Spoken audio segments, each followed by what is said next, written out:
हाँ, तो कौन मुझे बताएगा यहाँ पे साइन थीटा क्या होगा?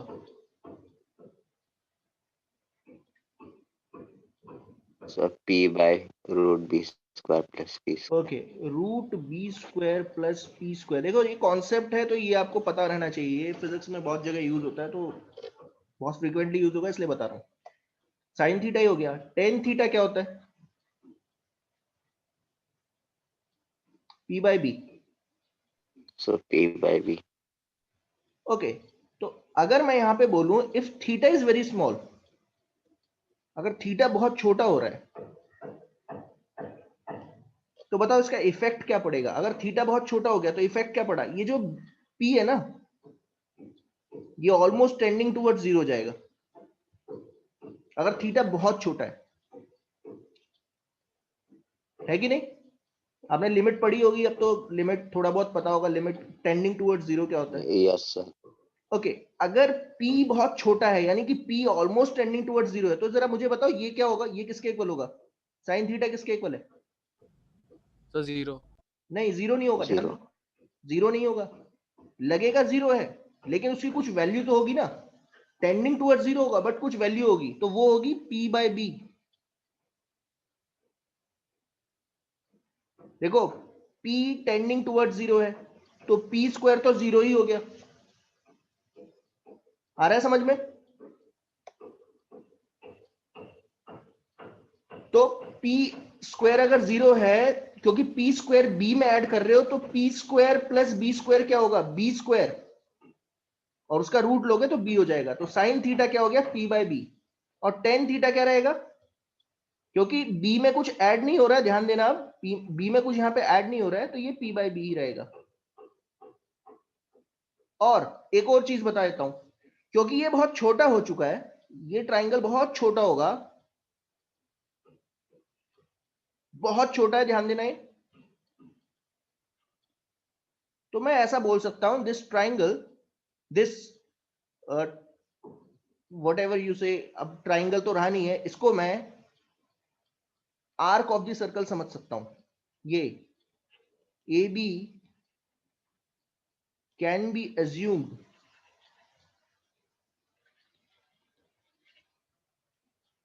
As arc of the circle.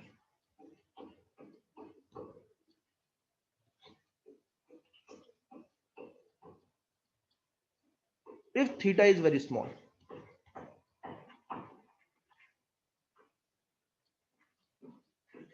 अगर थीटा बहुत छोटा होगा तो इस ट्राइंगल को आप आर्क ऑफ द सर्कल भी समझ सकते हो, ध्यान देना, इस ए बी को आप आर्क ऑफ द सर्कल भी समझ सकते हो। तो अब जरा मुझे बताओ, कभी आपने पढ़ा, फॉर्मूला पढ़ा होगा कि अगर ये आर्क ऑफ द सर्कल है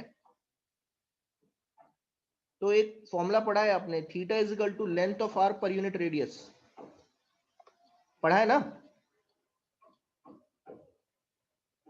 यस सर। तो अब जरा मुझे बताओ कि यहां पे लेंथ ऑफ द आर्क क्या हो गया? बी, और रेडियस क्या हो जाएगा? सभी। बी। तो थीटा क्या हो गया? Length of arc per unit radius. ये भी फॉर्मूला चल जाएगा।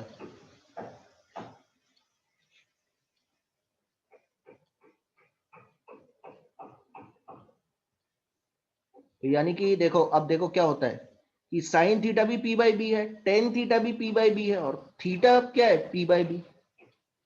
थीटा तो है पी बाई बी। तो if theta is very small, आप देखो साइन थीटा को थीटा भी लिख सकते हो। सर आपकी और आवाज बहुत कट रही है।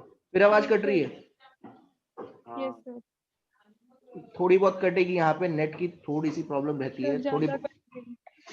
सर, अभी पहले का कुछ नहीं समझा, मतलब और ये वो अपने टाइम से टका बताने के बाद।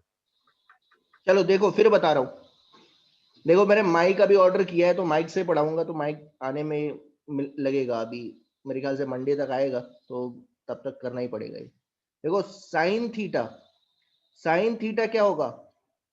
Perpendicular upon hypotenuse, p by under root B square plus P square. Tan theta क्या होगा?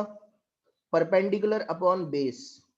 तो अगर थीटा बहुत छोटा होता है तो थीटा अगर बहुत छोटा होगा तो ये जो बी है, पी है, ये ऑलमोस्ट टेंडिंग टुवर्ड 0 हो चुका है। तो P अगर बहुत छोटा है, टेंडिंग टुवर्ड 0 है, तो P स्क्वायर ऑलमोस्ट 0 ही हो गया है, तो बहुत छोटा हो गया है। तो B स्क्वायर में जब आप P स्क्वायर ऐड करोगे तो B स्क्वायर ही बचेगा, और B स्क्वायर का रूट हो जाता है B, यानी कि साइन थीटा हो जाएगा P बाय B। और टेन थीटा में तो कुछ P और B में कुछ ऐड ही नहीं होता, वो P बाय B रहेगा। तो इससे एक चीज पता चलती है कि साइन थीटा और टेन थीटा दोनों इक्वल रहते हैं अगर थीटा बहुत छोटा है। और अगर थीटा बहुत छोटा है तो इस ट्राइंगल को मैं एक आर्क ऑफ द सर्कल भी समझ सकता हूं। और आर्क ऑफ द सर्कल का आपने फॉर्मूला पढ़ा हुआ है, अगर आर्क ऑफ द सर्कल पढ़ा होगा अपने फर्स्ट चैप्टर में यूनिट्स ऑफ मेजरमेंट में, कि theta is equal to length of arc that is A B upon radius होगा P by B। Yes, sir. तीनों इक्वल हो जाते हैं। अब जरा मुझे बताओ कि अगर मैं बोलूं ये जो थीटा है ये बहुत छोटा है, तो बताओ थीटा को आप क्या लिखोगे?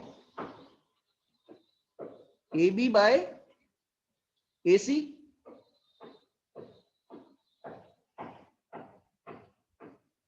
Excuse me, sir. Can you please repeat? सुनाई नहीं दिया सर। ओके सर आपकी देखो, आवाज कट रही है। इफ सर आप थीटा, अपना वीडियो ऑफ कर लो, उसकी वजह से शायद वो बहुत वो लैग हो रहा है। वीडियो ऑफ कर लूं? सर उसकी वजह से शायद ज्यादा लैग हो रहा है सर, वीडियो की वजह से।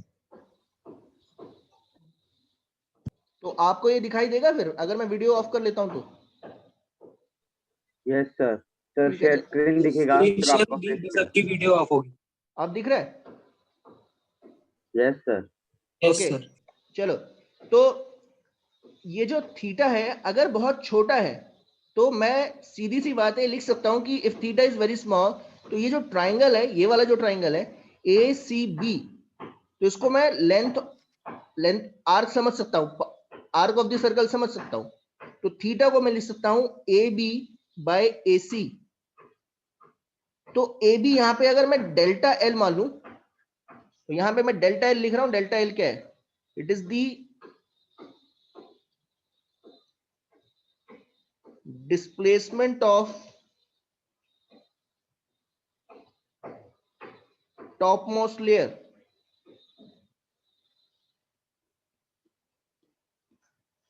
तो अगर थीटा बहुत छोटा है तो आप थीटा को लिख सकते हो ए बी बाय ए सी, और ए सी को मैं मानूंगा एल। तो बुक में आपको ऐसे मिलता है delta L by L. Theta भी लिख जाएगा, ऐसा लिखेगा, ऐसा लिखा हुआ दिखेगा कि theta is shear strain, but theta को लिख देते हैं डेल्टा एल बाय एल। तो उसका रीजन ये होता है क्योंकि रियल लाइफ में, क्योंकि थीटा बहुत छोटा होता है। देखो बहुत सिंपल सी बात है, अगर आप ये मटेरियल स्टील का लो, if it is taken as steel, और आप ऐसे टेंजेंशियल फोर्स लगाओ तो स्टील के साथ ऐसा होता है। लेकिन ये जो डेल्टा एल होता है, ऊपर वाली जो लेयर होती है, ये बहुत कम डिस्प्लेस करती है, रियल लाइफ में बहुत ज्यादा डिस्प्लेस नहीं करती है। तो जो शियर स्ट्रेन होगा वो होगा delta L by L. L यहां पे क्या है?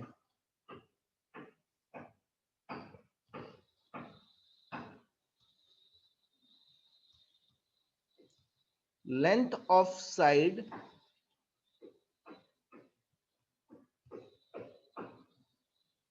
Perpendicular to fixed base. तो ये शियर स्ट्रेन है delta L by L, but मैं ध्यान देना मैं थीटा ही लिखूंगा। तो अब देखो आपको पता चल गया कि जो शियर स्ट्रेस है उसका इफेक्ट क्या पड़ता है। यहां तक क्लियर है? Yes, sir. ओके, तो अब बताओ कि हमें शियर स्ट्रेस पता चल गया, शियर स्ट्रेन भी पता चल गया, तो शियर स्ट्रेस और शियर स्ट्रेन में क्या रिलेशन आना चाहिए? कौन सा लॉ बताता है? Hooke's law. Hooke's law. Okay, तो हुक्स लॉ क्या कहेगा बताओ? Shear stress So shear stress directly proportional to shear strain.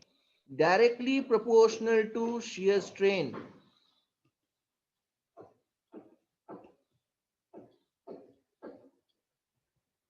But आप बोलोगे क्या सर ये हर एक मटेरियल के लिए वैलिड है, ये रिलेशन हर एक मटेरियल के लिए होता है क्या?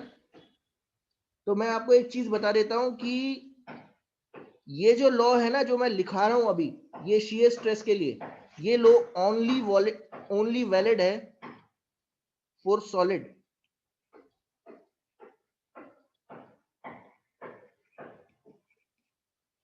अच्छा बाय द वे मैं आपको एक और चीज बता देता हूं जो आपको समझ में आना चाहिए, इसी को बोलते हैं फ्लो करना। आ रहा है समझ में? जैसे हम बोलते हैं ना फ्लूइड है, तो फ्लूइड को फ्लूइड क्यों बोलते हैं? तो आप बोलोगे सर फ्लूइड जो है क्योंकि फ्लो करते हैं इसलिए उन्हें फ्लूइड बोलते हैं, इसी को फ्लो करना बोलते हैं। अगर पानी फ्लो कर रहा है, मान लीजिए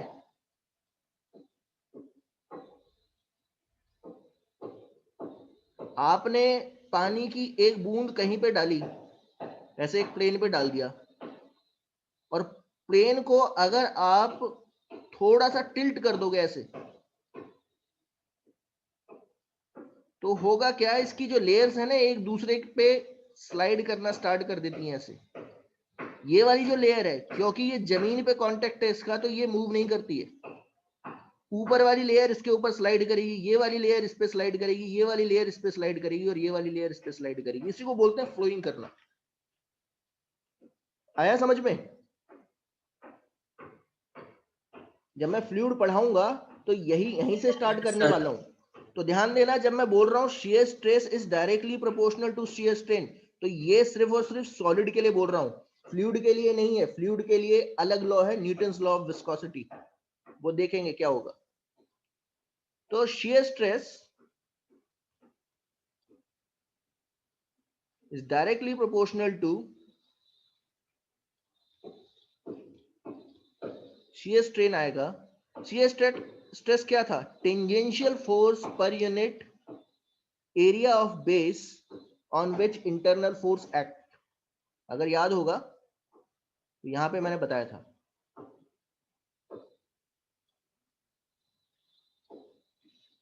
प्रोपोर्शनैलिटी का साइन हटाऊंगा तो यहां पे एक कांस्टेंट आता है, इसको बोलते हैं, अगेन ये कोफिशिएंट ऑफ इलास्टिसिटी है बट इसका नाम जो है मॉडुलस ऑफ रिजिडिटी बोल देते हैं, नाम है, ध्यान देना। और इसको एक और नाम दिया जाता है शियर मॉडुलस।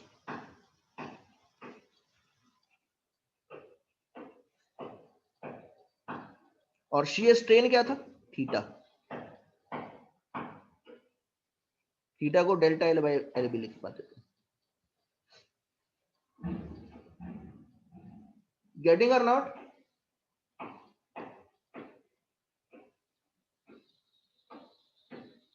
आवाज आ रही है? Yes, sir. सो अब यहाँ पे तीसरी प्रॉपर्टी पढ़ने को मिली है, मॉडुलस ऑफ रिजिडिटी। इसका कॉन्सेप्ट भी बिल्कुल वही है। जैसे अगर मैं आपसे बोलूं कि किसी मटेरियल का मॉडुलस ऑफ रिजिडिटी अगर बहुत ज्यादा है, तो इससे आपको क्या पता चलेगा? जैसे मैं यहाँ पे लिख रहा हूं कुछ मटेरियल्स की, एल्यूमिनियम की मॉडुलस ऑफ रिजिडिटी है 0.0,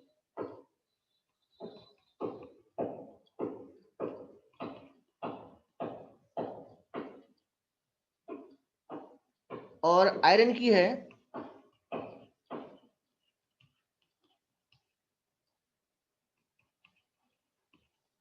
अब जरा मुझे बताओ कि for the same amount of shear stress किसमें शियर स्ट्रेन ज्यादा आने वाला है?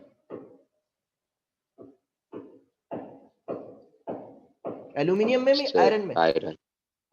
नहीं, देखो ध्यान दो, for the same amount of shear stress दोनों मटेरियल में शियर स्ट्रेस सेम अप्लाई किया, तो मैं पूछ रहा हूं शियर स्ट्रेन किसका कम आएगा, किसमें कम आएगा? जिसका मॉडुलस ऑफ रिजिडिटी ज्यादा होगा।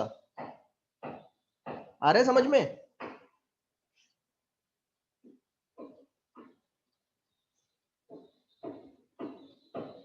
आवाज आ रही है क्या? Hello Rahul sir. यस।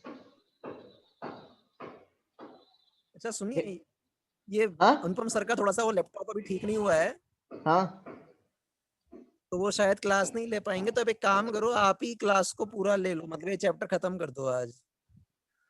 देखता हूँ। बच्चे 6:30 बजे तक फ्री हैं। ठीक है। ठीक है, हम्म, मतलब आप ब्रेक लेके भी ले सकते हो। ठीक है, ठीक है। चलो बच्चों, आप लोग सुन पा रहे हो मेरे को? Yes sir. स्टूडेंट्स, सर अनुपम सर का क्लास नहीं होगा, तो जितना देर राउत सर लेंगे वही लेंगे, ठीक है? ठीक है। उनका लैपटॉप ओके थोड़ा सर। क्रैश हो गया है। ओके, ठीक है, ठीक है। ठीक है, चलेगा, ओके। सो देखो, चलो कोई नहीं, ये तो बहुत सही हो गया। मैं आज न्यूमेरिकल करवाऊंगा और ये चैप्टर कंप्लीट करते हैं, न्यूमेरिकल देखेंगे आज। ओके चलो, एल्यूमिनियम है, ये एल्यूमिनियम हो गया, और ये आयरन है। तो सर अब वॉइस इज थोड़ा लैगिंग सर। अभी भी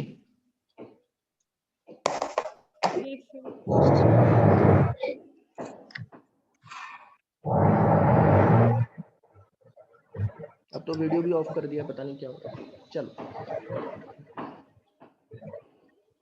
ओके, देखो एल्यूमिनियम,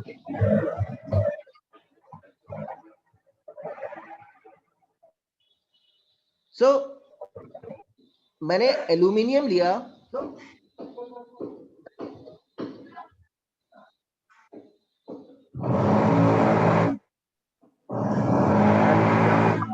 वहां से बहुत आवाज आ रही है। कहां से? सर आलोक का माइक, हाँ सर बंद। ओके चलो ठीक है, ध्यान दो। मान लीजिए मैंने एल्यूमिनियम लिया, ये एक एल्यूमिनियम का ब्लॉक है और उतना ही आयरन का भी ब्लॉक है, और दोनों का बेस फिक्स कर रखा है, और दोनों पे टेंजेंशियल फोर्स लगाऊंगा। किसमें शियर स्ट्रेन ज्यादा आ रहा है? किसका ज्यादा आएगा? थोड़ा सा लॉजिकली सोचो, किसमें ज्यादा आएगा?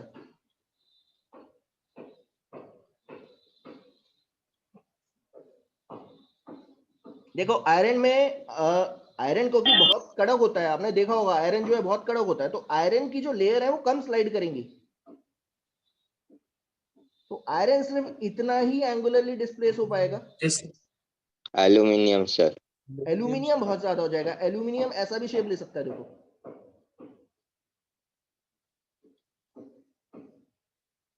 एल्यूमिनियम इस तरीके का शेप ले लेगा। तो उसका रीजन क्या है? क्योंकि आयरन का जो शेयर मॉडुलस है या मॉडुलस ऑफ रिजिडिटी है वो बहुत ज्यादा है, नीटा बहुत ज्यादा है, तो for the same amount of shear stress उसका शेयर स्ट्रेन कम होगा। तो ये जो थीटा है एल्यूमिनियम के लिए, आयरन के लिए,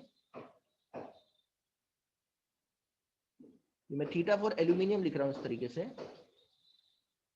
ये थीटा फॉर आयरन है, एल्यूमिनियम के लिए बहुत ज्यादा होता है compare to iron.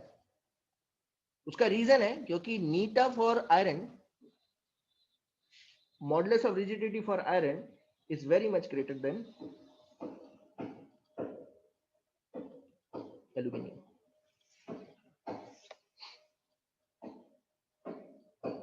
Okay,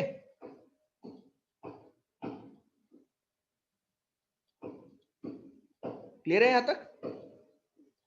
yes sir. Okay तो मैं एक सम ले लेता हूं, इससे थोड़ा सा क्लियर हो जाएगा आपको कि क्या मतलब इसका मतलब क्या है, थोड़ा सा ज्यादा क्लियर रहेगा। तो मैं एक क्वेश्चन लिख रहा हूं, तो थोड़ा ध्यान से समझना।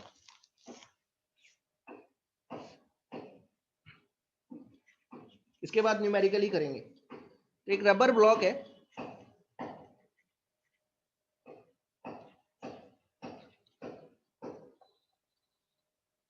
इसके डायमेंशंस दिए हुए हैं,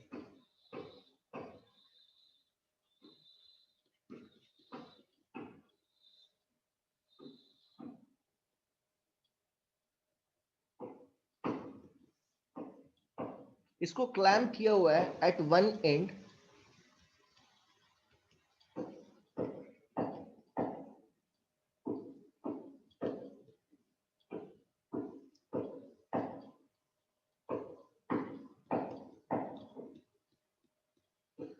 सच दैट ये जो 10 सेंटीमीटर साइड है ये वर्टिकल है, and a horizontal force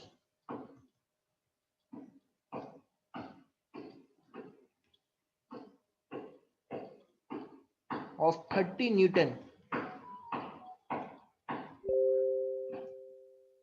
is applied on the free surface.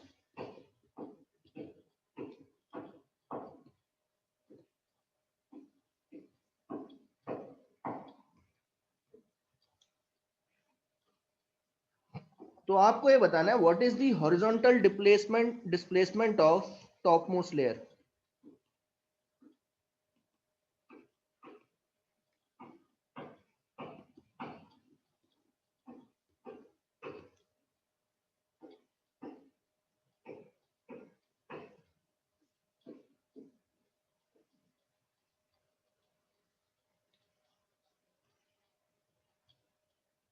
नीटा इस मटेरियल क्या दिया हुआ है,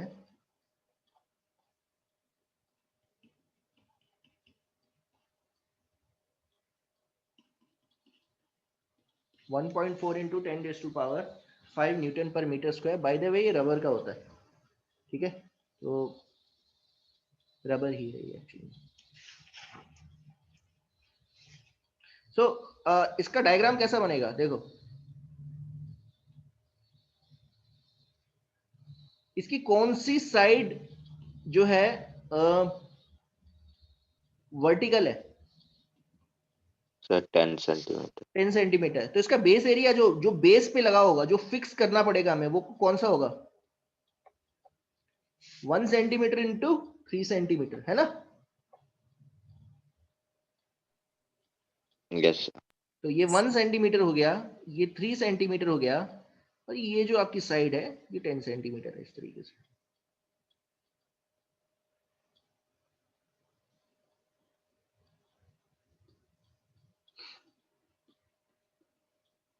अब मैंने इस पे फोर्स लगा रहा हूं, मैं इस पे फोर्स लगा रहा हूं इस तरीके से 30 न्यूटन. तो अब बताओ इंटरनल फोर्सेस कहां आएंगी.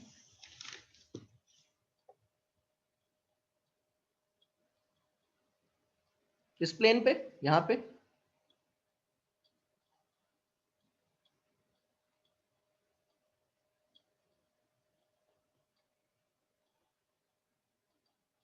इस प्लेन पे इंटरनल फोर्सेस लगेंगी ऐसे, जो इसे रजिस्ट करेंगी आगे जाने से. तो हम जल्दी से शियर स्ट्रेस निकाल सकते हैं. शियर स्ट्रेस क्या होगा बताओ, किसके इक्वल होगा.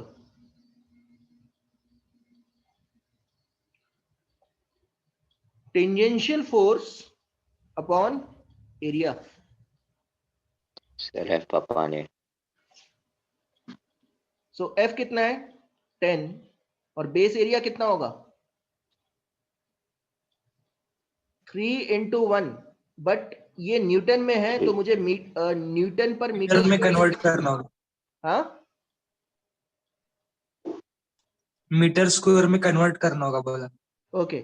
सो मीटर स्क्वायर को सेंटीमीटर स्क्वायर को मीटर स्क्वायर में कैसे कन्वर्ट करते हैं, -4 से मल्टीप्लाई करके. ओके,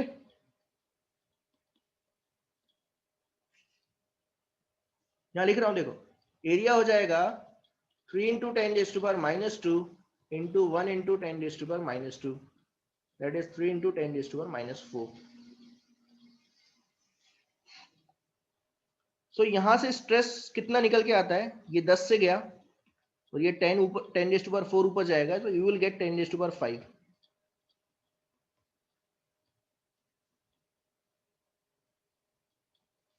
सो ये शियर स्ट्रेस हो चुका है.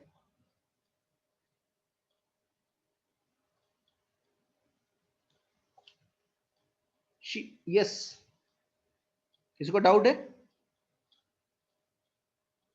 No sir. ओके, ये शियर स्ट्रेस हो गया. शियर स्ट्रेन कैसे निकालेंगे, तो देखो अब मैं सीधे फॉर्मूला लगा देता हूं. शियर स्ट्रेस होगा 10⁵, ये किसके इक्वल होगा, नीटा डेल्टा एल बाय एल. यहां पे डेल्टा एल क्या था, displacement of top most layer, और एल क्या है ये.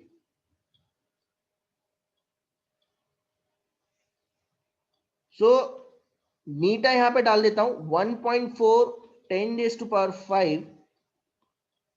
डेल्टा एल मुझे निकालना है, और एल कितना है 10 इंटू 10⁻⁻². तो यहाँ से डेल्टा एल निकाल के दिखाओ।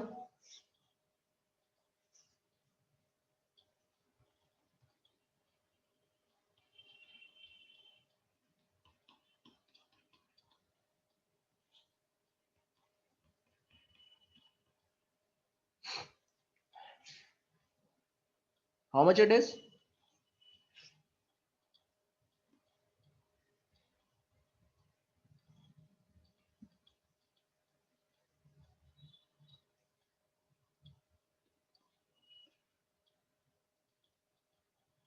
One by 14 metre.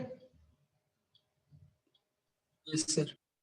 और अगर मैं सेंटीमीटर में कन्वर्ट करूं तो ये आएगा 100 by 14 centimetre. So that means approximately 7।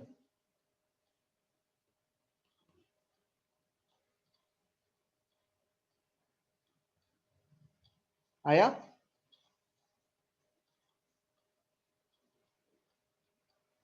समझ में आया? Yes, sir. अब मुझे बताओ कि अगर मैं यही चीज आयरन के लिए बोलूं कि बी पार्ट है, ध्यान देना, डू दी सेम कैलकुलेशन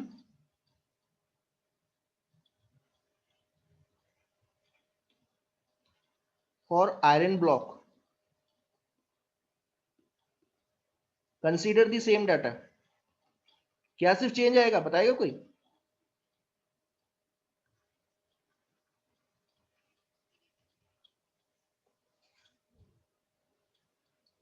किस चीज में चेंज आने वाला है? अगर मैं रबर ब्लॉक की जगह आयरन ब्लॉक ले लूं तो किस में चेंज आएगा? No, सिर्फ और sir. सिर्फ नीटा में। डेल्टा एल में चेंज जाएगा। नहीं नहीं नहीं नहीं नहीं, मैंने बोला ना, नहीं। कंसीडर दी सेम डाटा, सब कुछ सेम लेना है, डायमेंशन सेम लेनी है, वही ब्लॉक बिल्कुल उतना ही, 1 सेंटीमीटर, 3 सेंटीमीटर, 10 सेंटीमीटर का 30 न्यूटन ही फोर्स लगा रहे हो, बट आयरन का ब्लॉक है। तो आपको समझ में आ जाना चाहिए कि ये भी तो प्रॉपर्टी है ना। जैसे ही आप रबर को आयरन में एक्सचेंज करोगे, बस आयरन की नई प्रॉपर्टी आ जाएगी और कुछ नहीं है। आयरन की जो है प्रॉपर्टी लेनी पड़ेगी। तो आयरन का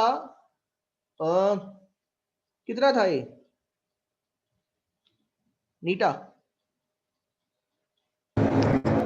into 10 raised to power हाँ, कितना था? 70 इंटू 10⁻⁹। देखो, मैंने आपको 3 प्रॉपर्टी बताई है। प्रॉपर्टी चेंज नहीं होती है मटेरियल की। यंग्स मॉडुलस, बल्क मॉडुलस और मॉडुलस ऑफ रिजिडिटी। एटलीस्ट जो आप ऐसे सोचो कि इस एनवायरनमेंट में तो चेंज नहीं होती है। किस एनवायरनमेंट की बात कर रहा हूं मैं? अगर आप प्रेशर सेम रखो, टेम्परेचर सेम रखो, तो इसमें चेंज नहीं होती। आप बोलोगे क्या सर कभी चेंज नहीं होती? हो सकता है चेंज हो। अगर आप मान लीजिए आयरन का टेम्परेचर बढ़ाते जाओ या घटाते जाओ तो शायद नीटा चेंज हो जाए, but in this temperature and pressure, जिसको हम नॉर्मल टेम्परेचर प्रेशर बोलते हैं, ये चेंज नहीं होती है। ये मटेरियल की प्रॉपर्टी चेंज नहीं होंगी। तो जैसे ही आप रबर की जगह आयरन रखोगे, ये जो नीटा है ये चेंज हो जाएगा, बस और कुछ नहीं है। तो अब जरा मुझे बताओ कि अगर मैं आयरन ब्लॉक लूं तो आयरन की टॉप मोस्ट लेयर कितना डिस्प्लेस हो जाएगी? करो calculation. sir less than aluminium of course. तो बताओ क्या चीज सेम रहेगी? शियर स्ट्रेस तो सेम रहेगा।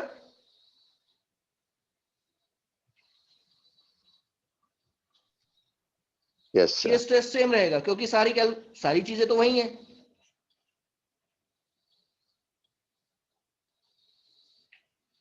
So 10⁵ neta, 7 into 10⁻10 delta L by L। कितना आ रहा है डेल्टा एल? करो कैलकुलेशन।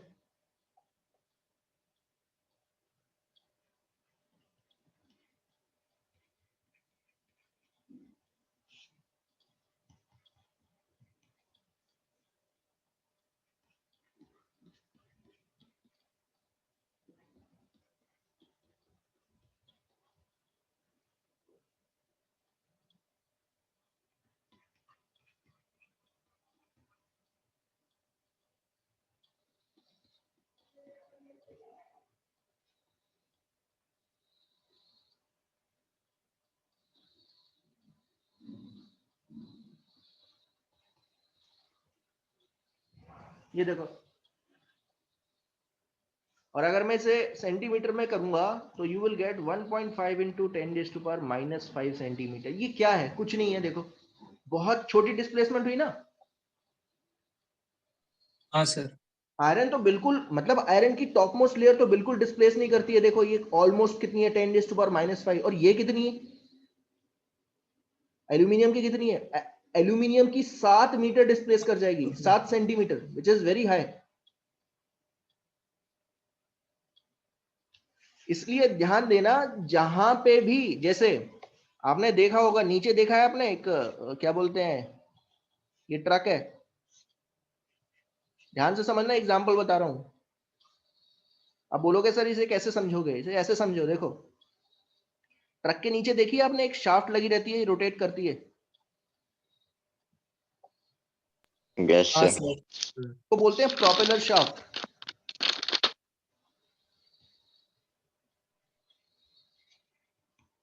ये जो प्रोपेलर शाफ्ट है ये हमेशा आयरन की बनाई जाती है, स्टील की, कभी भी एल्यूमिनियम की नहीं बनाई जाती। क्यों? प्रॉब्लम क्या होती है? Sir, it can expand. होता क्या है, अगर आपने आयरन की बनाई तो होगा क्या, आप इसे घुमा रहे हो ना ऐसे,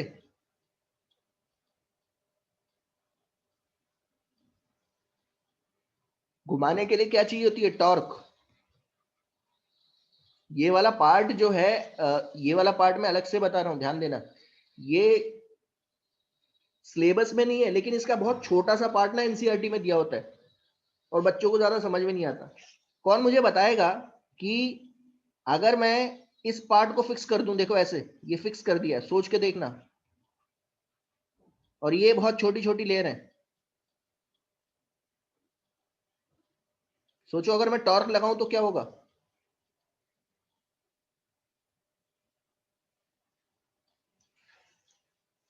ऐसे इसे घुमाऊं, टॉर्क लगाऊं, टॉर्क समझते हो? Yes, sir. तो, यस सर। तो सोचो क्या होगा इस लेयर के साथ। देखो ये वाली लेयर इसके ऊपर स्लाइड करेगी, ये वाली लेयर इसके ऊपर स्लाइड करेगी, ये इसके ऊपर करेगी, ये वाली फिक्स रहेगी। सबसे ज्यादा स्लाइडिंग किसकी होगी? सबसे लास्ट वाली लेयर की। देखो ये वाली जो लेयर है, तो अब इमेजिन करो कि अगर ये पूरा मटेरियल एल्यूमिनियम का बना दिया जाए, तो ये जो लेयर है, बाय दिस कैलकुलेशन, अगर एल्यूमिनियम का बना दिया जाए तो क्या होगा? सबसे ज्यादा डिस्प्लेस करेगी, सबसे ज्यादा डिस्प्लेस हो जाएगी। तो ऐसा भी हो सकता है कि टूट जाए। देखो मैं अपना वीडियो ऑन कर रहा हूं, फिर मैं आपको करके दिखाता हूं थोड़ा सा।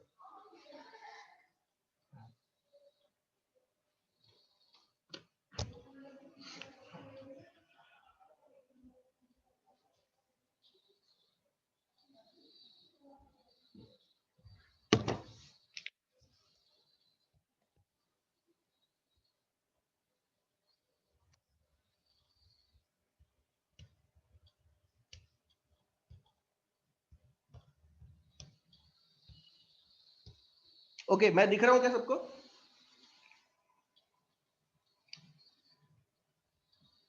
Yes, sir. ओके देखो, ये जो है टॉर्च है, देखो ये किससे मिलके बनी है? ये प्लास्टिक से मिलके बनी है। अब इमेजिन करो कि मैंने इसे ऐसे पकड़ के रखा हुआ है और इसको ऐसे रोटेट कर रहा हूं, देखो ऐसे रोटेट करवाने की कोशिश कर रहा हूं, दिख रहा है? Yes, sir. चलो ये मत देखो, पहले ये देखो, ये देखो, Yes, sir. ये बहुत सारे मार्कर हैं, और इनको जो है देखना जरा, इनमें क्या होगा। आपको ऐसा लगेगा कि एक लेयर दूसरे के ऊपर स्लाइड कर रही है। थोड़ा सा इमेजिनेशन भी चाहिए तो समझना। सर ऐसे आपका देखो, वीडियो फ्रीज हो रहा है, बीच में लैग भी हो रहा है। लैग हो रहा है? चलो देखो,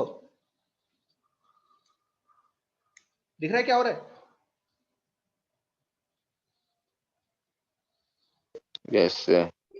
यस सर। तो हो क्या रहा है, देखो अगर आप ढंग से देखोगे तो पता चलेगा कि अगर मैं इसे बहुत छोटे छोटे पार्ट्स में डिवाइड कर दूं, तो जैसे ही आप टॉर्क अप्लाई करोगे तो एक लेयर दूसरे के ऊपर स्लाइड कर रही है। अब इमेजिन करो कि अगर ये रबर का बना होता तो क्या होता? ये तो टूट ही जाता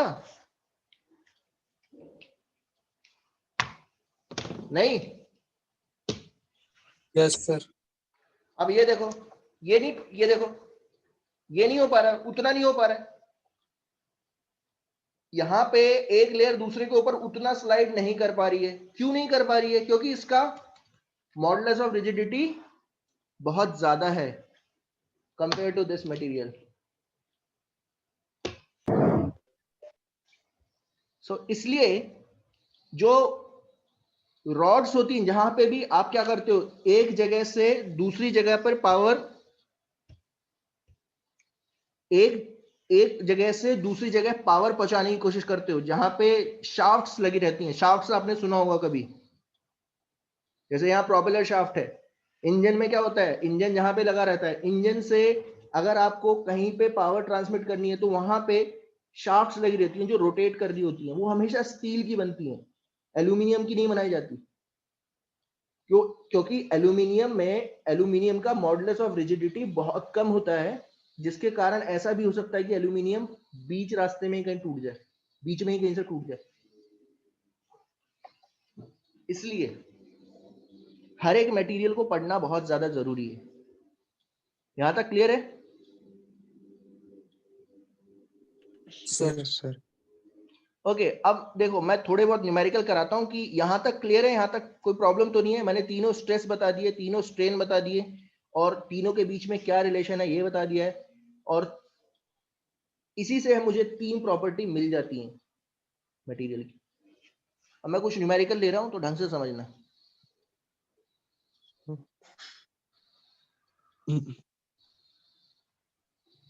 ये बल्कि आप ही कैलकुलेशन करके बताओगे मुझे, या क्योंकि मैंने करा दिया है। ये देखो, ये पहला क्वेश्चन दिख रहा है सबको?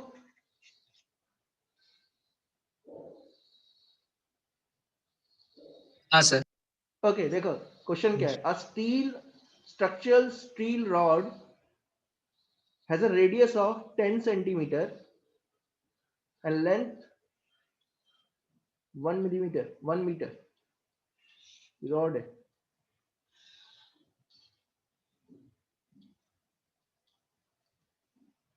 रेडियस इसका 10 मिलीमीटर है।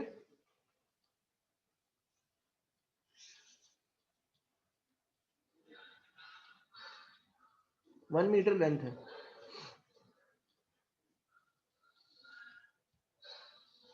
एक स्ट्रेचिंग फोर्स लगाई मैंने, 100 किलो न्यूटन फोर्स।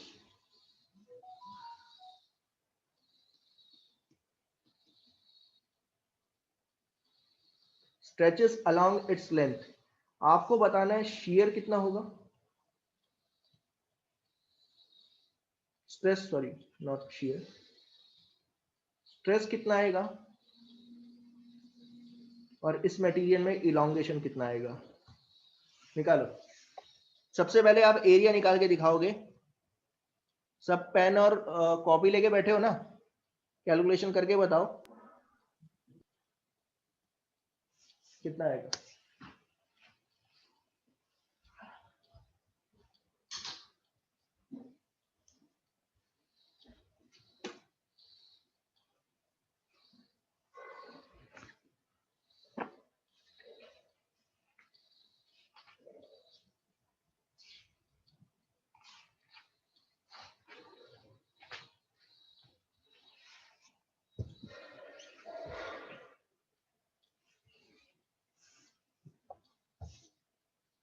एरिया कितना है?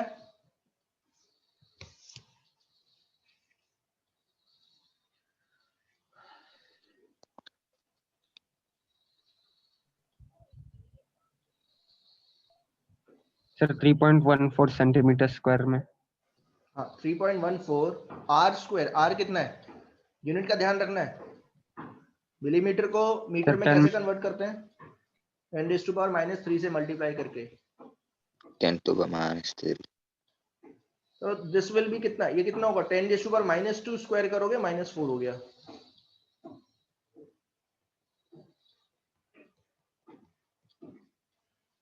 स्ट्रेस किसके इक्वल होता है?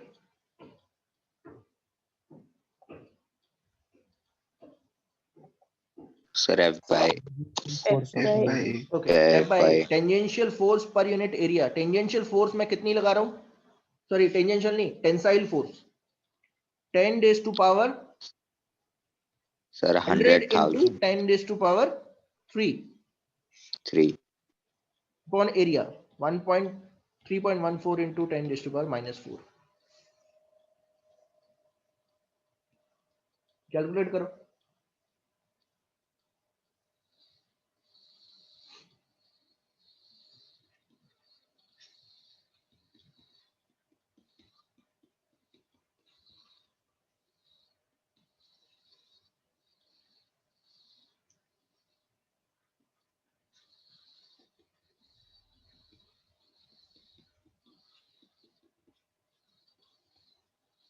ओके 10 को 3 से डिवाइड करेंगे तो लगभग कितना आएगा, अप्रोक्सीमेट आंसर बताओ, पूरा बताने की जरूरत नहीं है, अप्रोक्सीमेट बताओ।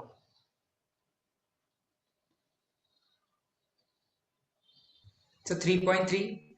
Okay sir 3.3। 3.18 into 10 to the power 2 okay तो 3.1 ले लो या 3.2 ले लो, राउंड ऑफ करके, कोई प्रॉब्लम नहीं है।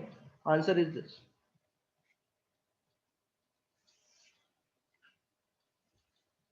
ओके इलोंगेशन कौन सा फॉर्मूला लगेगा,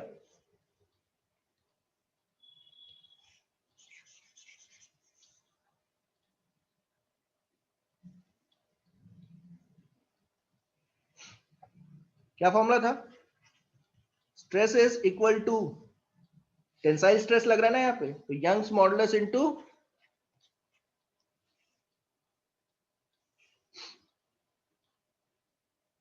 निकालो।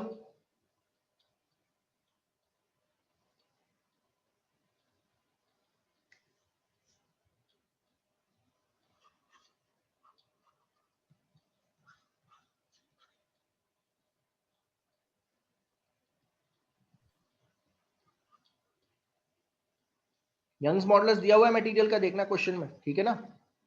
2 into 10 raised to power 11, steel है ये, ध्यान देना स्टील का होता है इतना।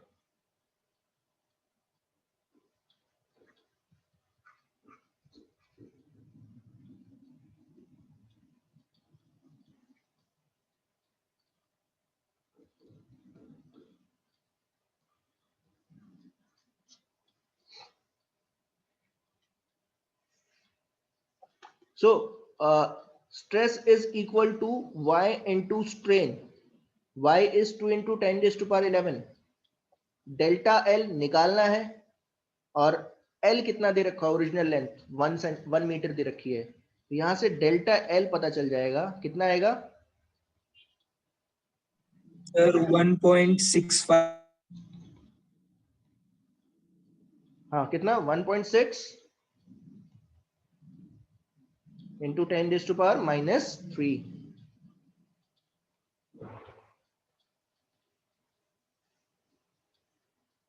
1.6 मिलीमीटर।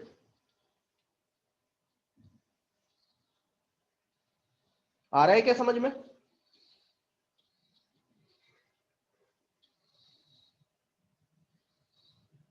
क्लियर है?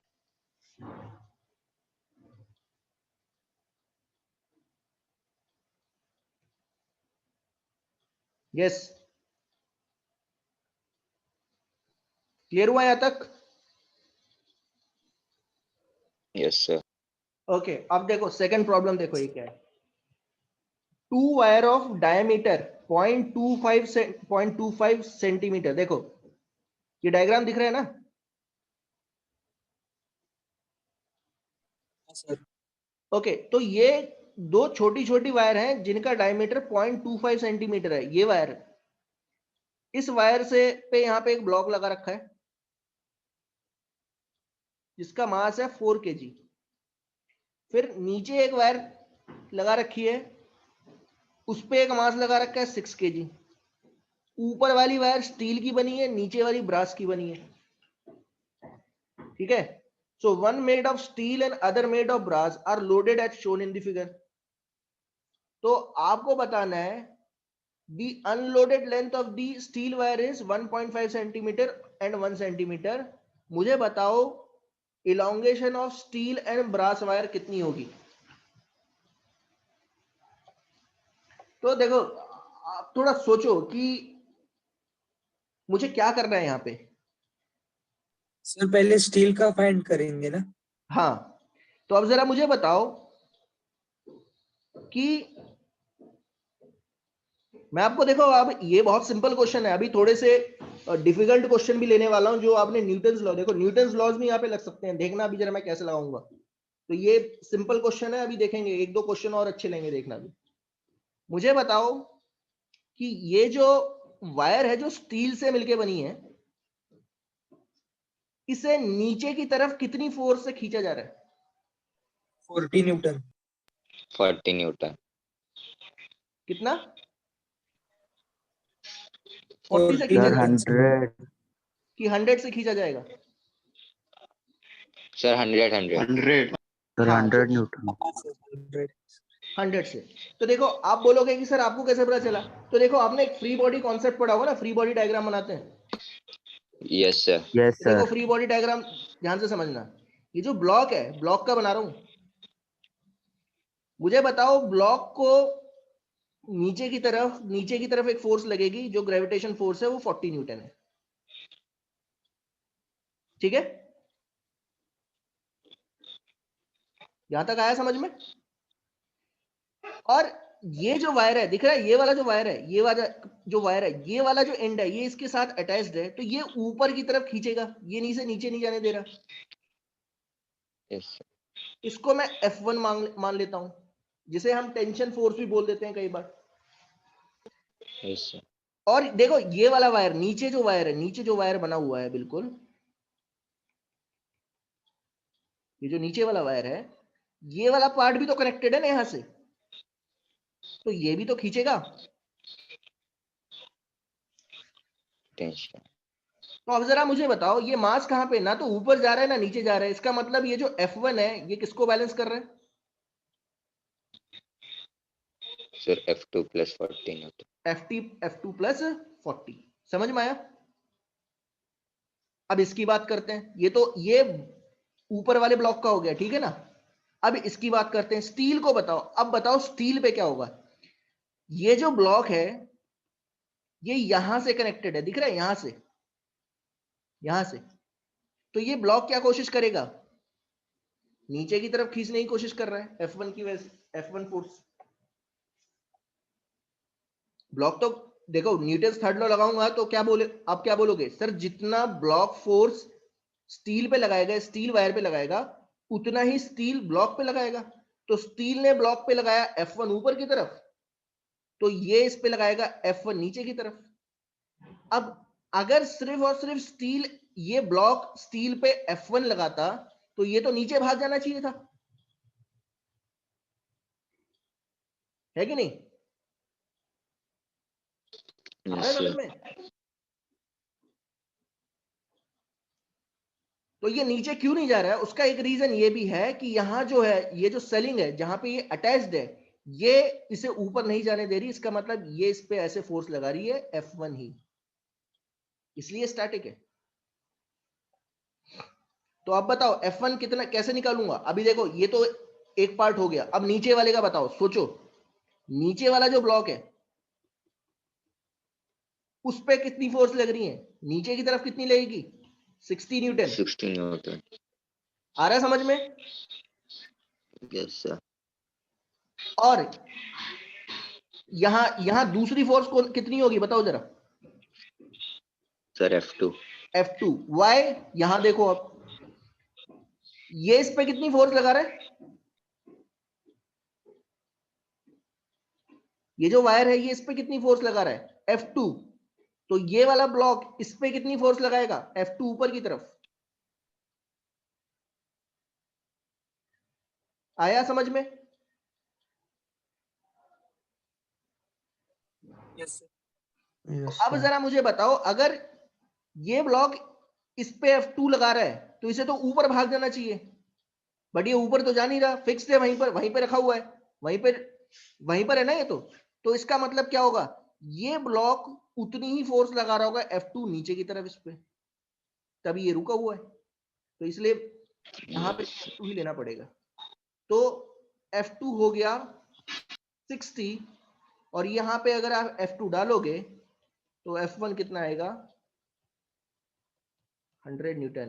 तो इस तरीके से फ्री बॉडी डायग्राम अगर आप बनाओगे तो आपको क्लियर हो जाएगा।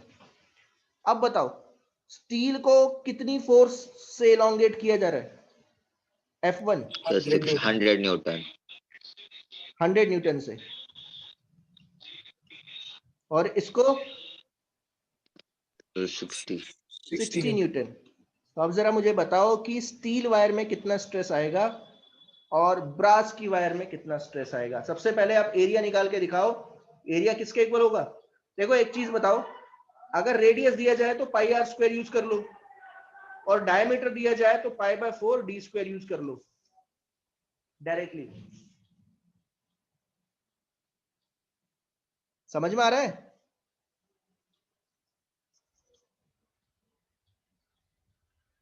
सर क्या बोले सर, वापस एक बार बोलना।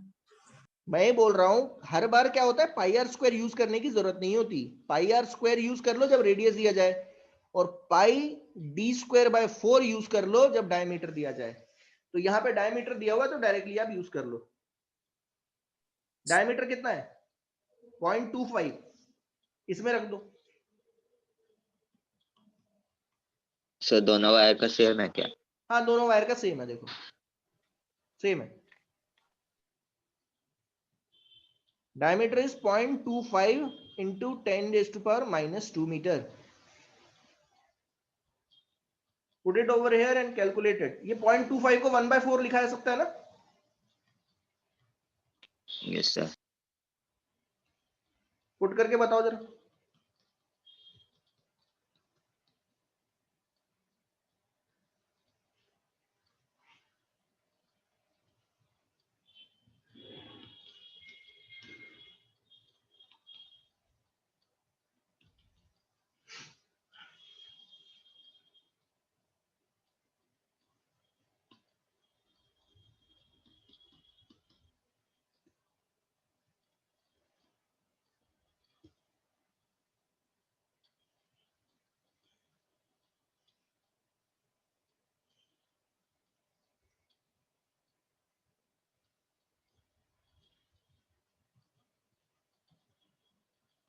स्टील में कितना है?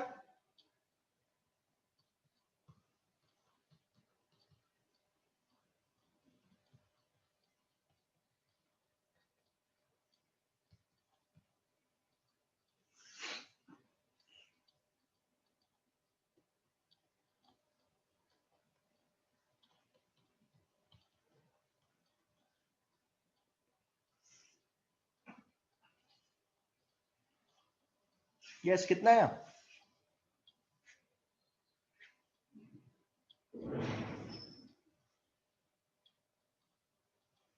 64 से को 3.1 से डिवाइड करूंगा, कितना आएगा?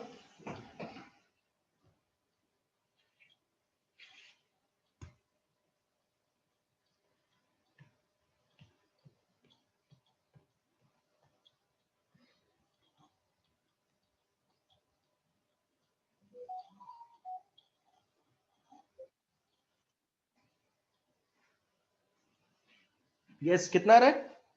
Sir 20.38 okay 20.38 into 10⁻⁶ Newton per metre square आ गया। स्टील में आए, ध्यान देना। अब बताओ ब्रास में कितना आएगा? ब्रास पे कितनी टेंसाइल फोर्स लग रही है? 60, but area is same.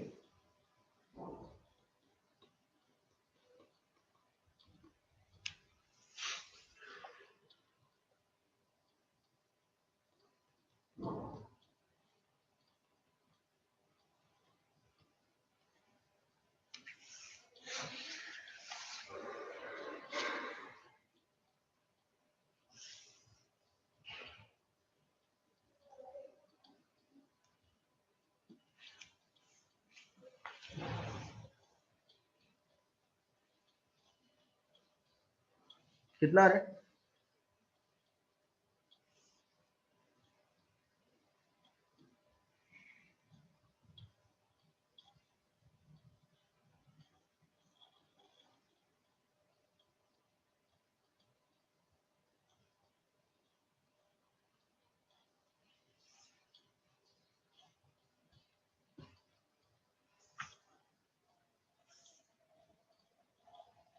Sir, 122.2 into 10 raised to 5.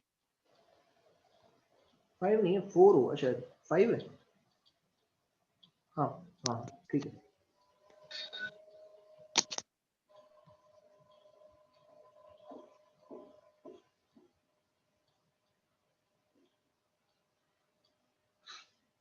अब और क्या निकालना है इसमें? Compute the elongation Sir, of elongation. Steel and brass wire, ये भी निकाल लो जरा जल्दी।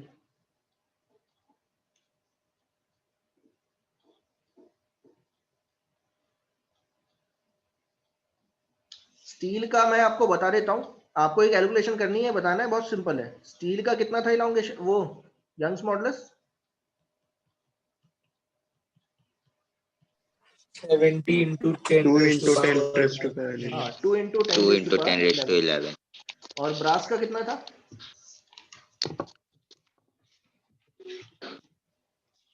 ये दिया जाएगा, ठीक है, न्यूमेरिकल्स में, ऐसा कुछ करने की जरूरत नहीं है।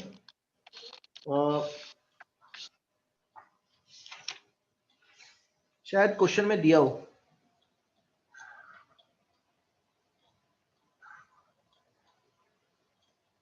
नहीं दिया हुआ है, मैं बता देता हूँ। चलो पहले आप इसका कैलकुलेट करो, स्टील का।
ओके, कितना है?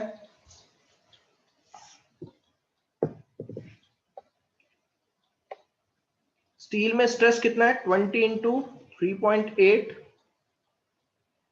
सॉरी 20.38 10⁻6, ये स्ट्रेस है। स्ट्रेस होगा y इंटू स्ट्रेन। लेंथ कितनी है इसकी? 1.5।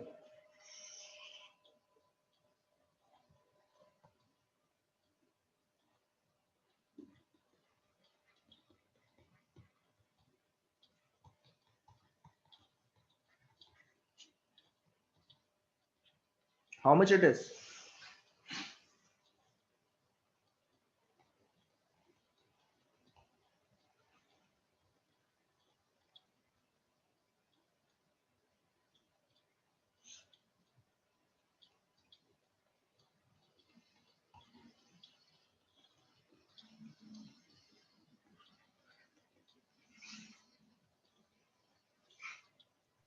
Sir, 15.2 into 10 raised to power -5. Okay, तो ये ऑलमोस्ट 10 ही हो जाएगा, इसे 10 ही ले लो, ठीक है ना, ज्यादा इतना कुछ सोचने की जरूरत नहीं है।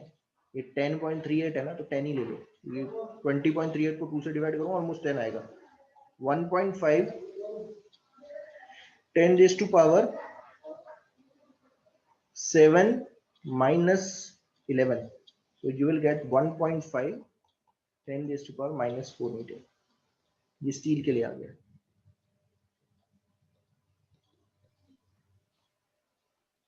Sir, 1.52 into 10 raised to power minus 4. Okay, और अब निकालो ब्रास के लिए। ब्रास कितना एलोंगेट कर जाएगा?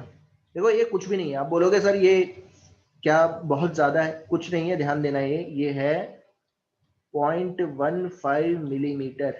तो इसलिए ये जो वायर्स हैं ये स्टील के बनाए जाते हैं। कहीं पे भी आपको कुछ उठाना है, स्टील के वायर यूज करने चाहिए। ठीक है, अब ब्रास की बात करो। ब्रास में स्ट्रेस कितना लग रहा था ब्रास की वायर में? 122.2. Okay, 122.2 into 10⁵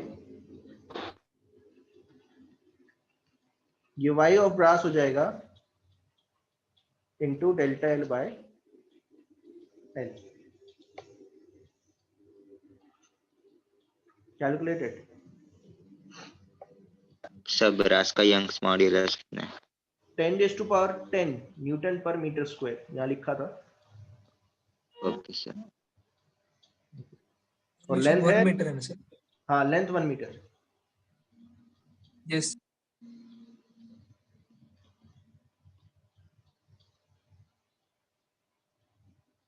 Sir, 122.2 into 10 raised to 4. Okay,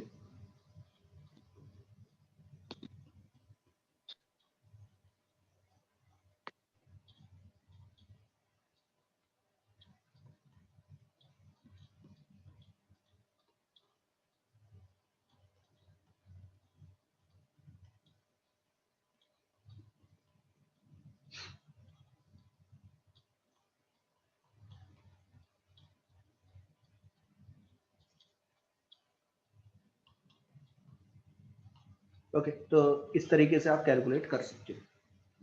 अब देखो एक प्रॉब्लम ले रहा हूं मैं, ये थोड़ी सी अलग प्रॉब्लम है। आप थोड़ा सोचना इसमें न्यूटन्स लॉज में कैसे लगाऊंगा। ठीक है, क्वेश्चन देखो क्या है।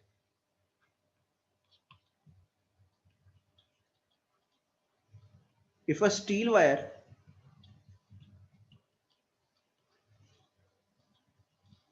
ऑफ लेंथ, ढंग से समझना क्वेश्चन को, 10 metre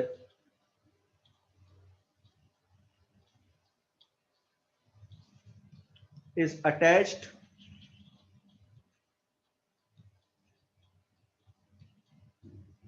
on the ceiling of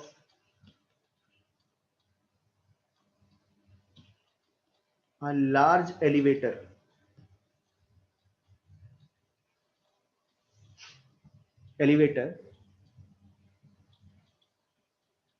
which is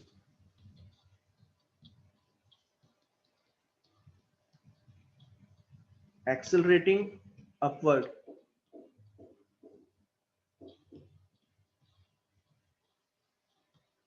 with acceleration 20 meter per second square and mass attached to this wire is 10 ton.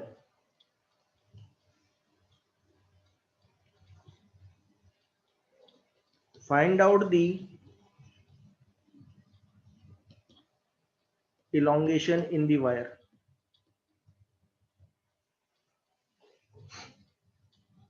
देखो ये सम है। तो कौन मुझे बताएगा कि इस प्रॉब्लम में क्या दिया हुआ है, क्या क्या दिया हुआ है? सोचो।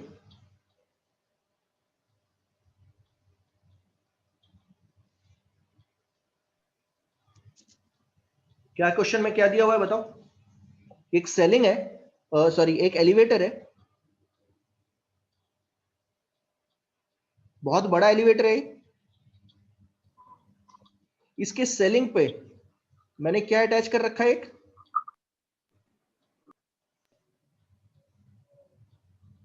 सर लेंथ ऑफ वायर दिया हुआ है और फोर्स भी दिया हुआ है एक तरह से, हाँ मतलब पहले वो देखते हैं कि indirect। क्या क्या दिया हुआ है। देखो वो दिया हुआ है, इसकी सेलिंग पे एक वायर अटैच्ड है जिसकी लेंथ है 10 मीटर, और ये पूरा का पूरा एलिवेटर ऊपर की तरफ एक्सेलरेट कर रहा है 20 मीटर 20 पर मीटर सेकंड पर स्क्वायर के सेकंड। साथ। और इस Yes, वायर sir. पे अटैच कितना है मास? Sir, 10 ton. 10 टन। तो मास कितना हो जाएगा केजी में? 10,000 केजी। ओके, तो अब जरा मुझे बस ये बता दो, what will be the elongation in wire? Cross sectional area ले लेना,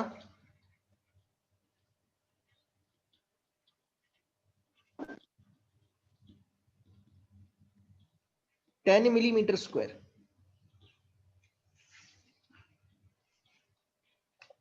सोचो कैसे करोगे?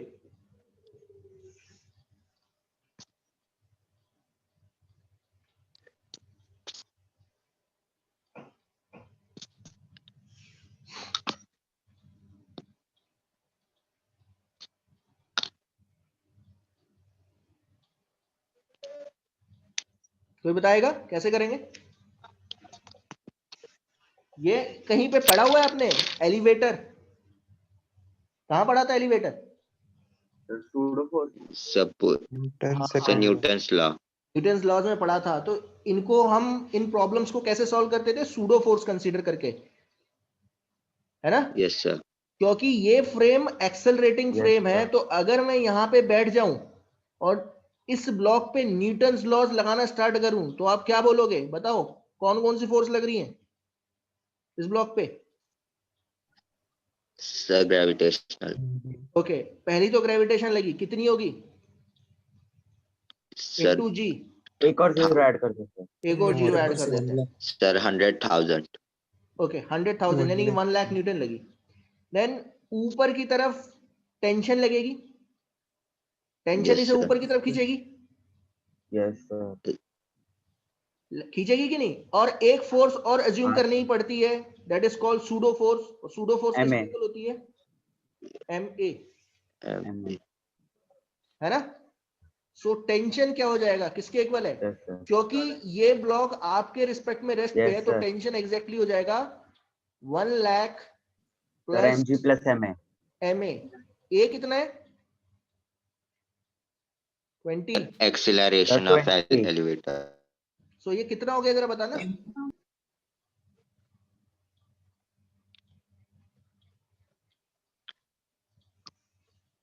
3 लाख न्यूटन।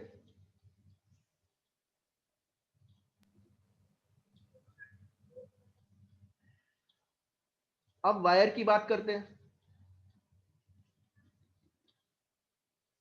थोड़ा सोच के बताओ कि ये जो वायर था, ये ब्लॉक पे कितनी फोर्स लगा रहा था? T yes sir. ऊपर की तरफ, तो ब्लॉक वायर पे कितनी फोर्स लगाएगा? Sir same sir sir T लगाया ना। हाँ, यानी नीचे की तरफ ऐसे लगाएगा, टी दिख रहा है, खींचेगा इसे। Yes sir.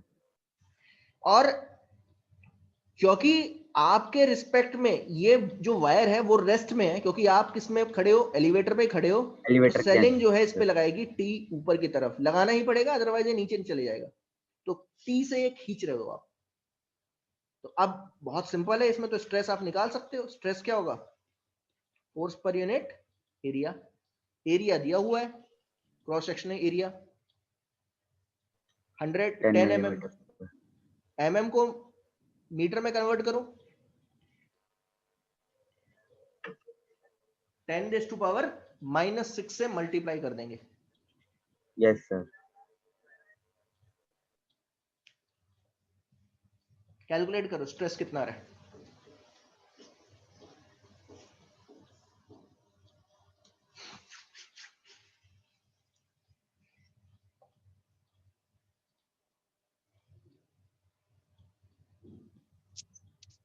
Three into 10⁻10.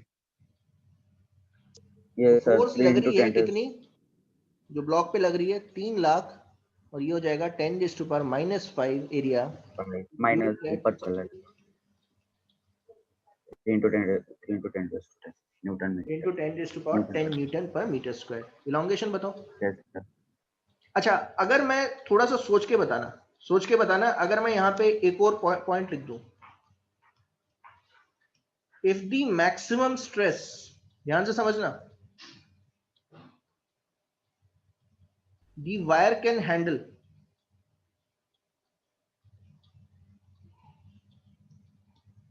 is 10 raised to power 11 Newton per meter square. Find out whether the wire will break or not. sir not break हाँ, तो ये मैंने आपको पहले ही दिन कॉन्सेप्ट बताया था कि अगर जो एक्चुअल स्ट्रेस आ रहा है मटेरियल के अंदर, वो किससे कम हो, मैक्सिमम स्ट्रेस से कम हो, तो मटेरियल कभी भी ब्रेक नहीं करता है। ये समझ में आ रहा है ना? Yes, sir. फेल नहीं करेगा, ब्रेक या फेल बात एक ही है, विल नॉट ब्रेक और फेल। इस तरीके से सोचना होता है। समझ में आ रहा है क्या? Yes. तो Yes, ब्रेक sir. नहीं करेगा तो इलोंगेट तो पक्का करेगा, तो इसलिए इलोंगेशन पूछा है। इलोंगेशन बताओ कितना होगा, तो इलोंगेशन अब निकाल के दिखा दो जरा जल्दी, फॉर्मूला लगा दो। कौन सा फॉर्मूला लगेगा आपको पता है?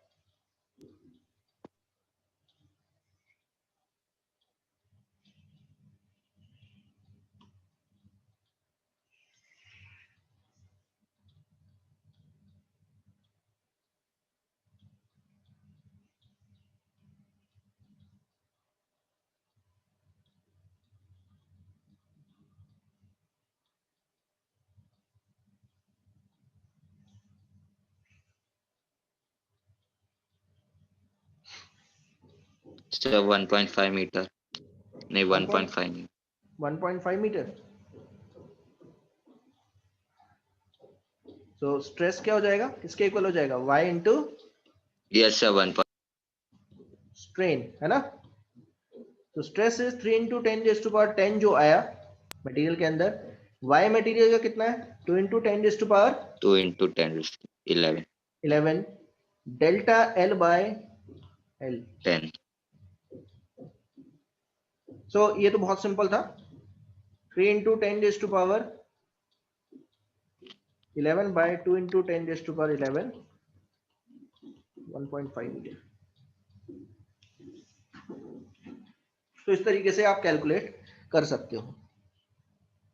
yes ओके, तो मैं ना न्यूमेरिकल पे फिर आऊंगा, अभी फिर और करेंगे। मैं आपको एक कॉन्सेप्ट और बता देता हूं, पोटेंशियल एनर्जी का, स्ट्रेन एनर्जी बोलते हैं इसे।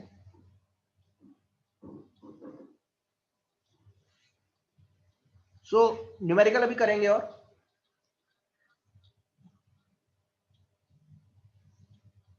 नेक्स्ट जो टॉपिक है, टॉपिक क्या, इसी का ही पार्ट है, इसे बोलते हैं स्ट्रेन एनर्जी।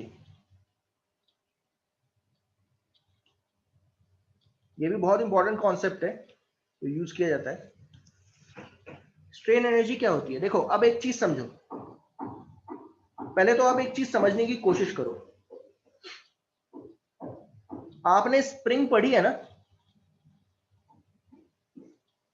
yes sir कौन मुझे बताएगा कि स्प्रिंग की खासियत क्या होती है?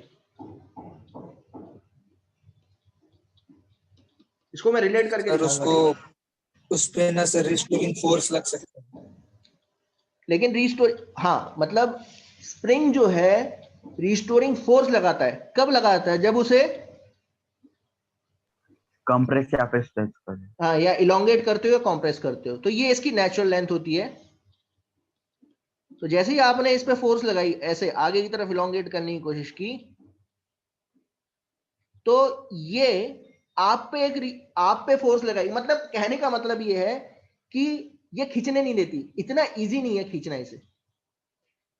आप अगर 20 न्यूटन फोर्स लगाओगे तो ये आप पे भी 20 न्यूटन ही फोर्स लगाएगी, रिस्टोर करने की कोशिश, मतलब आपको आगे जाने से रोकती है, रिस्टोरिंग फोर्स लगाती है ना, यही तो मतलब है इसका। yes sir तो जरा मुझे बताओ कि अगर आप इसे खींचना चाहते हो आगे की तरफ, यहां से यहां तक इलोंगेट करना चाहते हो, तो आपको एक फोर्स लगानी पड़ेगी, इसको मैं नाम दे रहा हूं एक्सटर्नल फोर्स। आप ब्लॉक पे लगा रहे हो, ध्यान देना। अब ब्लॉक किससे अटैच्ड है? स्प्रिंग से। तो स्प्रिंग ब्लॉक पे एक रीस्टोरिंग फोर्स लगाएगी, लगाएगी कि नहीं? Yes sir. तो अब थोड़ा सोचो, आपने फोर्स इस तरफ लगाई, इस तरफ, और इलोंगेशन भी इसी डायरेक्शन में है, यानी कि मास डिस्प्लेस भी इसी डायरेक्शन में कर रहा है, तो work done by external agent कैसा आएगा? ध्यान से समझना इस कॉन्सेप्ट को।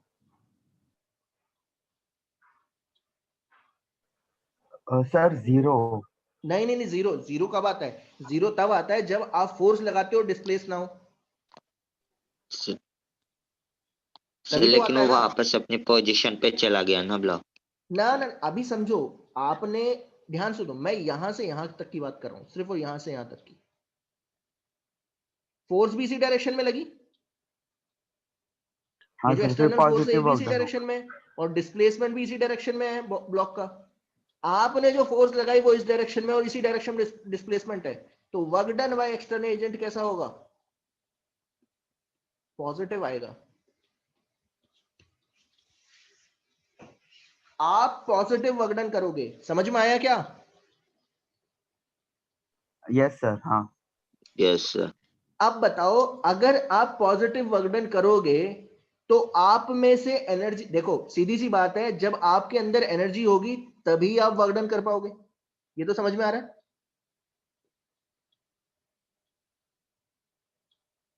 तभी तो करोगे ना। Yes sir. ये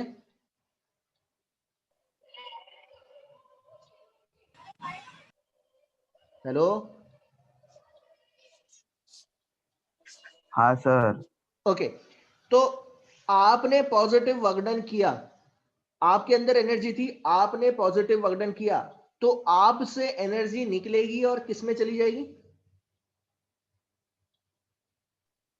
सराउंडिंग्स में। आप में से एनर्जी सर निकलेगी और स्प्रिंग किस में में चली चली जाएगी? जाएगी। स्प्रिंग में, सिस्टम स्प्रिंग। में चली जाएगी। यहाँ पे सिस्टम क्या है? स्प्रिंग और मास। समझ में आ रहा है क्या? Yes sir. और उस एनर्जी को हम क्या बोलते हैं? Sir spring energy, spring force. सब पोटेंशियल। हाँ, स्प्रिंग पोटेंशियल एनर्जी बोल देते हो, ठीक है ना? उसको आपने पढ़ा था, आपने हाफ के एक्स स्क्वायर पढ़ा होगा कभी। यस सर, पढ़ा है।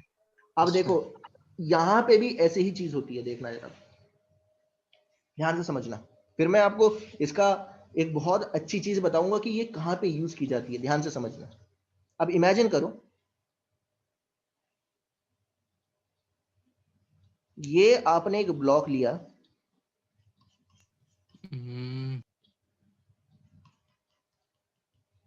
और आप इस ब्लॉक पे एक फोर्स लगा रहे हो, ये आप लगा रहे हो, ध्यान देना,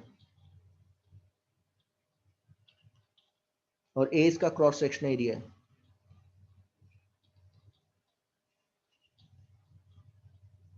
इससे रिलेट करके बता रहा हूं, तो ध्यान से समझना, एकदम समझ में आ जाएगा। अदरवाइज क्या है, बच्चों को समझ में नहीं आता कि चल क्या रहा है, पढ़ा क्या रहा है। स्ट्रेट बस क्या है, नाम इसका अलग दे दिया गया है स्ट्रेन एनर्जी, लेकिन है ये पोटेंशियल एनर्जी।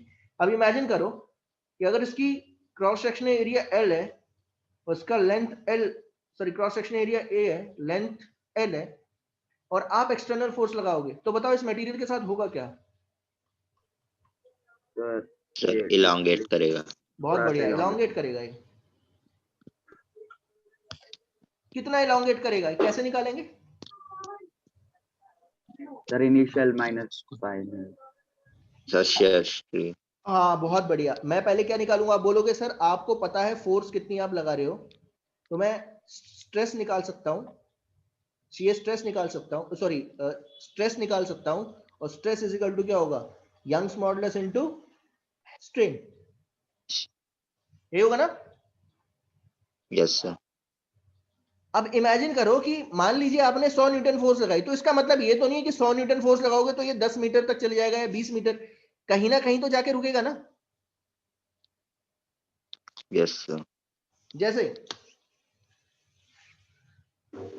आप कोई भी एक स्प्रिंग लो और स्प्रिंग पे को खींचो 10 न्यूटन फोर्स से, तो ऐसा तो नहीं है कि वो इलोंगेट ही करती चली जाती है, एक जगह जाके रुकती है ना। Yes, sir. तो जहां पे रुक रही है ये मैक्सिमम इलोंगेशन हो गया, मतलब इसमें जो मैक्सिमम इलोंगेशन आ सकता है वो एक्स मैक्स है। समझ में आया?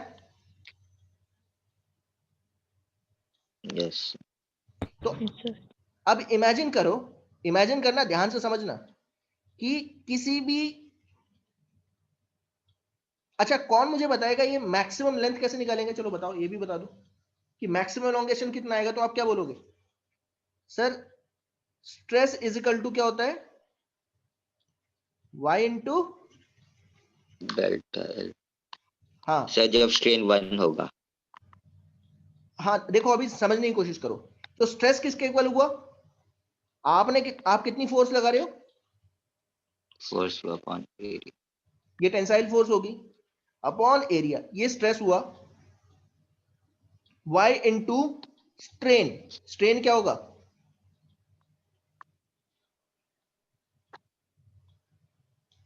यही होगा कि नहीं? Yes, sir. ध्यान से समझना ये कॉन्सेप्ट, ध्यान से समझना, कुछ नहीं है, बहुत सिंपल है, समझोगे एकदम समझ में आ जाएगा। देखो ये देखो, बट अब थोड़ा ध्यान दो, ध्यान से समझना, ध्यान से समझना ऐसा होता क्यों है। ये दो दो इसमें दो अलग अलग कॉन्सेप्ट आते हैं, मैं भी बताऊंगा कि ये आप कहां पे यूज करोगे। देखो अब थोड़ा सोचो कि आप एक्सटर्नल फोर्स अप्लाई करते जा रहे हो, ये कौन सी फोर्स है जो एक्स मैक्स प्रोड्यूस करेगी, मतलब सबसे ज्यादा इलोंगेशन प्रोड्यूस करेगी, ये वो वाली फोर्स है।